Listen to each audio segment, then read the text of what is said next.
Hey there, this is the pound Japanese yen. We're looking at the 4-hour time frame, and right now I've got the uptrend happening and I want to be looking for a long trade. So at this point, I've got the price above the blue moving average, which is above the red moving average. The Viper indicator is bullish, so the blue is above the red. So at this point, I have to wait for the market to pull back and touch that blue moving average, and we'll wait for that to happen. Okay, so we've got the market pulling back and it has touched the blue line. Now, we did not get an indication to go long at this point, so we're still waiting for the next step, and that is for an indication or a setup to go long. This would be the setup, but we're looking for the actual trade signal. So things are starting to look pretty good. We've got a candle that is above that blue moving average, and the RHViper histogram has already got one that is blue.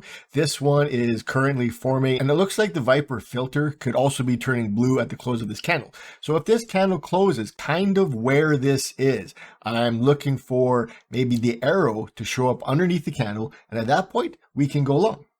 All right, so we got the close and the arrow did show up underneath this candle. So at this point, we've got the close above that blue moving average. We've got the Viper arrow. We've got the Viper indicator is turned blue, and the Viper filter is also blue. So I'm going to place a long trade right now.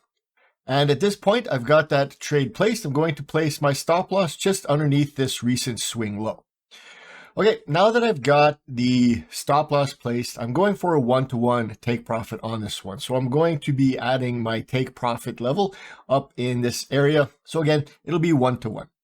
And now that that's placed, I am going to be looking for an opportunity to manage the trade. So what I need to see at this point is one candle that closes entirely above this blue moving average. So I will come back when that happens. Okay, so we've got quite a few candles that had passed. Didn't really have an opportunity to move the stop loss, but right here, we've got one candle that has formed completely above this blue moving average, and this next candle is opened. So now I get to take my stop loss from underneath this swing low and place it under that blue moving average of this candle. So with that being moved, I'm going to continue to do this with every new candle. So this next candle closed, we got a bit of a pullback, but I'm going to move my stop loss a little bit closer to this blue moving average. So we are at break even right now. The entry and the placement of my stop loss are at the same place. And again, I'm going to keep doing this until the trade is taken out. It's either going to take me out with the stop loss or my take profit. And that was that. That market moved really well and it hit our take profit.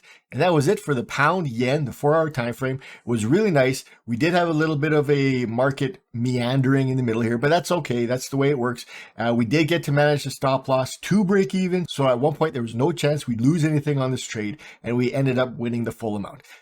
Thanks for watching, and I'll see you in another trade video.